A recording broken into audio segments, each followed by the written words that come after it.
Effortless by Mckeown. Make it easier to do what matters most. Introduction. Not everything has to be so hard. Let me tell you the story of Patrick McGinnis. He had done all the things he was supposed to do. He had checked all the boxes. He graduated from Georgetown University, then from Harvard Business School. He joined the ranks of a top finance and insurance company. He put in the long work days and he felt were expected of him, to the tune of 80 hours per week, even on vacations and holidays. He never left the office before his boss. Sometimes it felt as though he never left the office at all. He traveled so much for work that he earned the highest frequent flyer status on Delta, a level so high it didn't even have a name. Meanwhile, he was on the boards of 4 companies on 3 continents. Once, he refused to stay home sick. He had to leave a board meeting 3 times to throw up in the bathroom. When he returned, a colleague said he looked green, but still, he powered through. He had been taught that hard work is the key to everything you want in life. It was part of a New England mindset. Your work ethic was evidence of your character. And ever the overachiever, he'd taken this to the next level. He didn't just think that working endless hours would lead to success. He thought it was success. If you didn't stay late at work, you must not have a very important job. He'd assumed that in the end his long hours would pay off. Then one day he woke up to find himself working for a bankrupt company. That company was AIG in the year 2008. His stock had fallen 97%. All the late nights at the office, all the countless red-eye flights to Europe, South America, and China, all the missed birthdays and celebrations had been for naught. In the months after the financial crisis hit, McGinnis couldn't get out of bed. He started having night sweats. His vision blurred both literally and figuratively. He couldn't see clearly for months. He was floundering, lost. He was sick with stress. His doctor ran some tests. He felt like the tragic character, Boxer the horse in George Orwell's Animal Farm, described as the farm's most dedicated laborer, whose answer to every problem, every setback was, "I will work harder." That is, until he collapsed from overwork and was sent to the knacker's yard. So on the cab ride back from the doctor's office, McGinnis made what he called a bargain with God. He promised, if I survive this, then I will really make some changes. Working longer and harder had been the solution to every problem, McGinnis said, but all of a sudden he realized that the marginal return of working harder was in fact negative. So what could he do? He had 3 options.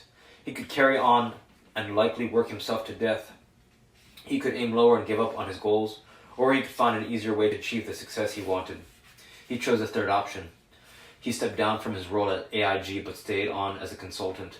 He stopped working 80 hours a week. He started going home. He no longer emailed on the weekends. He also stopped treating sleep like a necessary evil. He started walking, running, and eating better. He lost 25 pounds. He started enjoying his life and his work again. Around this time, he was inspired by a friend who was investing in startups. Not a lot of money, just small checks here and there. It piqued Patrick's interest. He invested in a couple companies. He has a 25-fold return on his portfolio of investments. Even during tough economic times, he's felt sanguine about his finances because he isn't dependent on a single source of income. He has made more money in half the hours he used to work, and the type of work he's doing is more rewarding, less intrusive. He said it doesn't even feel like work anymore. What he learned from this experience was this: when you simply can't try any harder, it's time to find a different path. What about you? Do you ever feel as though you're running faster but not moving any closer to your goals? You want to make a higher contribution but lack the energy? You're teetering right on the edge of burnout. Things are so much harder than they ought to be. If you answered yes to any or all these questions, this book is for you. These people are disciplined and focused. They are engaged and motivated, and yet they are utterly exhausted.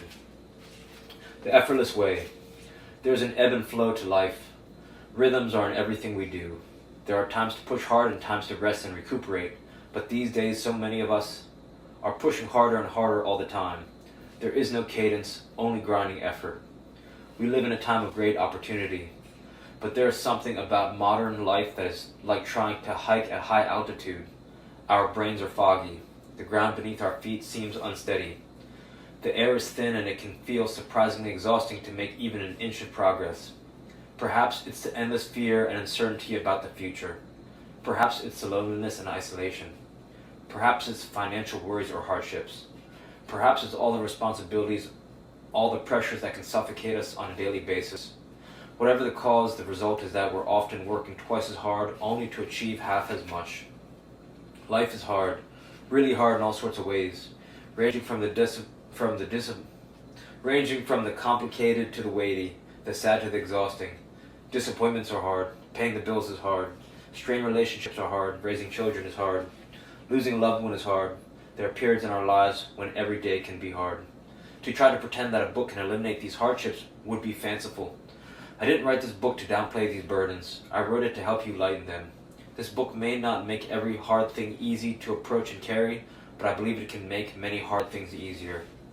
It's normal to feel overwhelmed and exhausted by the big weighty challenges, and it's equally normal to feel overwhelmed and exhausted by the everyday frustrations, and it's all of us.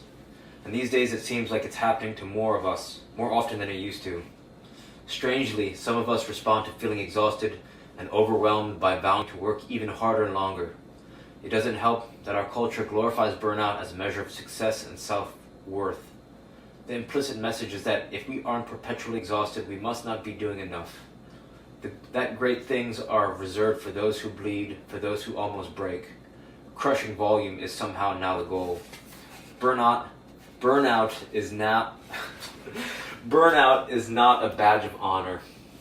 It is true that hard work can equal better results, but this is true only to a point.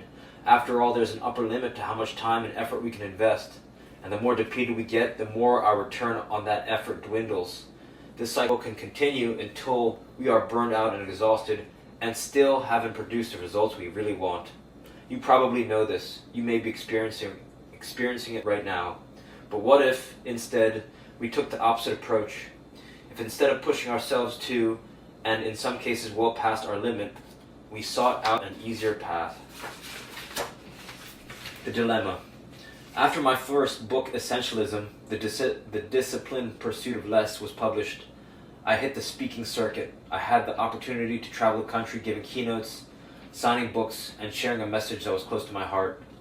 My wife Anna loved that I often took one of our children with me on these adventures, and so did I. On one such trip, I arrived at my book signing at the scheduled time to find that 300 people had lined up around the corner and the store had run out of books, which had never happened before an event. That year was a blur of airport lounges, Ubers, and hotel rooms to which I would return in the evenings, exhilarated and exhausted, and call down for room service. The success of Essentialism had changed everything.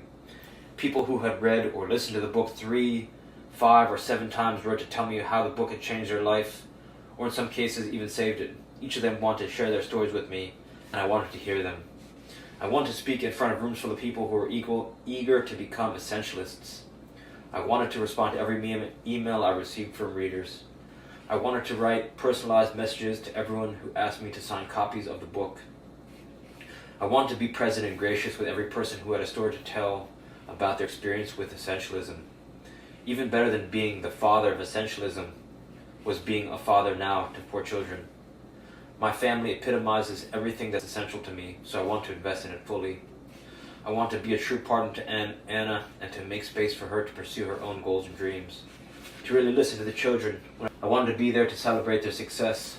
I wanted to coach them and encourage them to achieve whatever goals felt most essential to them, whether that was to direct a movie or become an Eagle Scout. I wanted to play board games together, to wrestle, to swim together, to play tennis, go to the beach, to do movie night with popcorn and treats.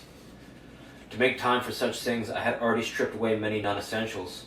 I'd resisted writing a new book, even though I'd been told I was supposed to do so every 18 months. I'd taken a break from teaching my class at Stanford. I'd set aside my plans to build a workshop business. I'd never been more selective in my life. The problem was it still felt like too much. And not only that, I felt a call to increase my contribution even while I had run out of space. I was striving to model essentialism, to live what I teach, but it wasn't enough.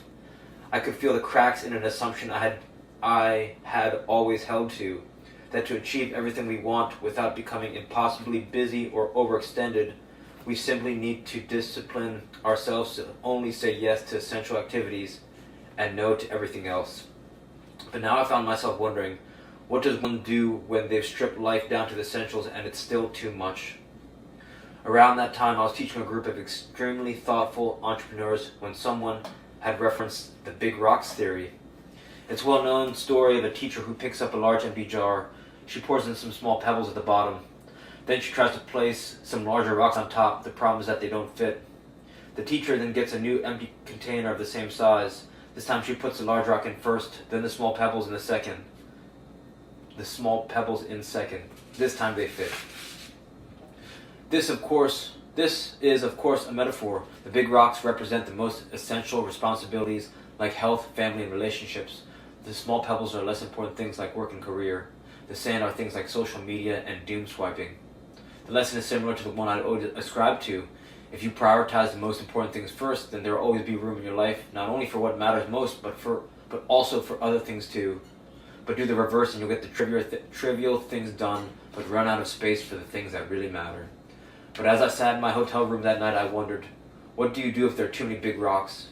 What if the absolutely essential work simply does not fit within the limits of the container? As I pondered this, I got a video call. It was my son Jack calling from my wife's phone. That was unusual and immediately got my attention. I noticed that his face was drained of its color. His tone was urgent. He looked scared. I could hear my wife's voice in the background instructing Jack to turn the phone around so I could see what was going on. He tried to explain.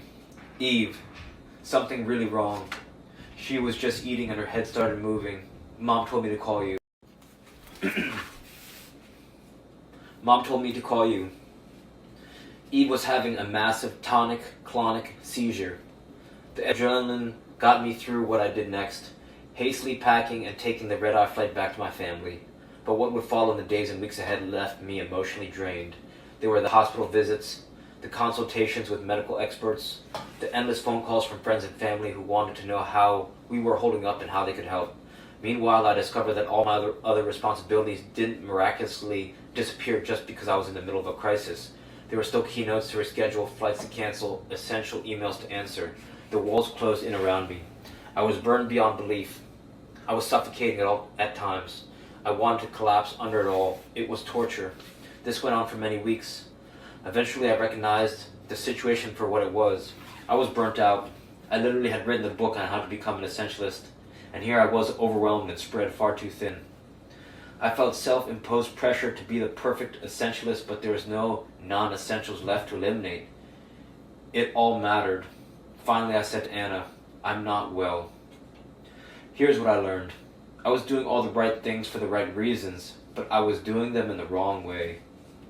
I was like a weightlifter trying to lift using the muscles in my lower back, a swimmer who hadn't learned how to breathe properly, a baker who was painstakingly kneading each loaf of bread by hand. I suspect you know exactly what I'm talking about. I'm guessing you know what it feels like. I'm guessing you know what it's like to feel highly engaged by your work, but on the edge of exhaustion. To be doing the best you can, but still feel like it isn't enough. To have more essentials than you could fit into your day. To want to do more, but simply don't have the space. To be making progress on things that matter, but too weary to derive any joy from your successes. For you who give so much, I say this. There is another way. Not everything has to be so hard. Getting to the next level doesn't have to mean chronic exhaustion. Making a contribution doesn't have to come at the expense of your mental and physical health. When the essentials become too hard to handle, you can either give up on them, or you can find an easier way. Essentialism was about doing the right things. Effortless is about doing them in the right way. Essentialism was about doing the right things. Effortless is about doing them in the right way.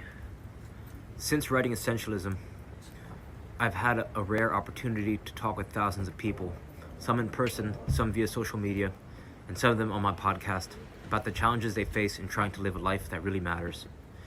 It has become a multi-year listening tour. Never in my life have I had an opportunity to listen to so many people sharing so vulnerably how they struggle to do what matters most. What I learned is this: we all want to do what matters. We want to get in shape, save for a home or for retirement, be fulfilled in our careers, and build close relationships with people we work and live with. The problem isn't a lack of motivation.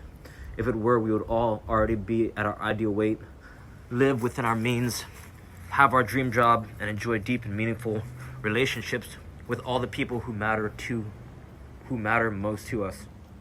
Motivation is not enough because it is a limited resource. To truly make progress on the things that matter, we need a whole new way to work and live.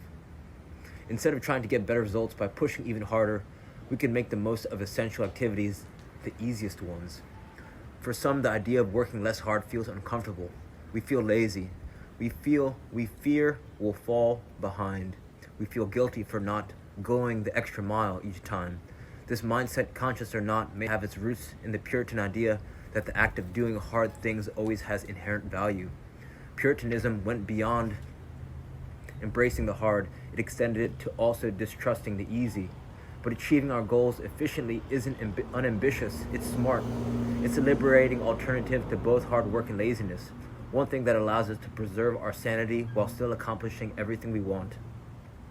What could happen in your life if the easy but pointless things became harder and the essential things became easier? What could happen in your life if the easy but pointless things became harder and the essential things became easier? If the essential projects you've been putting off became enjoyable, while the pointless distractions lost their appeal completely? Such a shift would stack the deck in our favor. It would change everything. It does change everything. That's the value proposition of Effortless.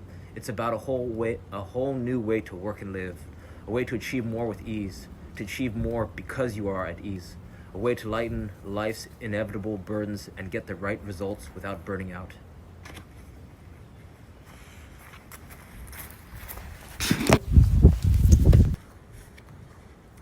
Nothing but net. This book is organized into 3 simple parts. Part 1 reintroduces you to your effortless state. Part 2 shows you how to take effortless action. Part 3 is about achieving effortless results. Each of these builds upon the last. Think of an NBA player stepping up to take a free throw. First, they get into the zone. They find the dot on the free throw line, dribble the ball a few times, a ritual to help them get completely focused. You can almost see them clearing their heads, letting go of all emotions, blocking out the noise of the crowd. This is what I call the effortless state. Second, they bend their knees, bring their front elbow to the right angle, and then lift, flick, and pop. They have practiced this precise flowing movement until it has sunk deep in their muscle memory. They try without trying, fluid and smooth in their execution. This is effortless action. Third, the ball arcs through the air and goes into the basket. It makes that satisfying swish, the sound of a perfectly executed free throw. It's not a fluke. They can do it again and again. This is what it feels like to achieve effortless results. Part 1, effortless state. When our brains are at full capacity, everything feels harder. Fatigue slows us down. Outdated assumptions and emotions make new information harder to process. The countless distractions of daily life make it difficult to see what matters, to see what matters clearly. So the first step toward making things more effortless is to clear the clutter in our heads and our hearts. Like you have likely experienced it before, it's when you feel rested, at peace, and focused. You're fully present in the moment. You have a heightened awareness of what matters here and now. You feel capable of taking the right action. This part of the book provides actionable ways to return to the effortless state. Part 2, effortless action. Once we are in the effortless state, it becomes easier to take effortless action. But we may still encounter complexity that makes it hard to start or advance an essential project. Perfectionism makes essential projects hard to start. Self-doubt makes them hard to finish. And trying to do too much too fast makes it hard to sustain the momentum. This part of the book is all about simplifying the process to make the work itself easier to do. Part 3, effortless results. When we take effortless action, we make it easier to get results we want. There are two types of results, linear and residual. Whenever your efforts yield a one-time benefit, you are getting a linear result. Every day you start from zero. If you don't put in the effort today, then you don't get that result today. It's a 1-to-1 ratio. The amount of effort you put in equals the results received. But what if those results could flow to us repeatedly without further effort on our part? With residual results, you put in the effort once and reap the benefits again and again. Results flow to you while you are sleeping. Results flow to you when you are taking the day off. Residual results can be virtually infinite. Effortless action alone produces linear results, but when we apply effortless action to high leverage activities, the return on our efforts compounds, like interest on a savings account. This is how we produce residual results. Producing a great result is good. Producing a great result with ease is better. Producing a great result with ease again and again is the best. That is what part 3 of this book shows how to do. Anything can be made effortless, but not everything. Discovering the effortless way of living is like using special polarized sunglasses while fly fishing. Without them, the glare on the water makes it difficult to see anything swimming below the surface. But as soon as you put them on, their angled surface filters out the horizontal light waves coming off the water, blocking the glare. Suddenly, you can see all the fish underneath. When we're accustomed to doing things the hard way, it's like being blinded by the glare coming off the water. But once you start putting these ideas into practice, you will start to see the easier way was there all along, just hidden from your view. We've all experienced how the effortless way can feel. For example, have you ever been in a relaxed state and found it easier to get in the zone? Stop trying so hard and actually get better results? Done something once that has benefited you multiple times? My motivation for writing this book is singular, to help you experience more of this, more of the time. Of course, you can't make everything in your life effortless, but you can make more of the right things less impossible, then easier, then easy, and ultimately effortless. In writing this book, I've interviewed experts in weather research, drawing on learnings from behavioral economics, philosophy, psychology, physics, and neuroscience. I made a disciplined pursuit of uncovering answers to the essential question, how can I make it easier to do what matters most? Now I can't wait to share all that I've learned with you, because in the words of George Eliot, what do we live for if not to make life less difficult for each other?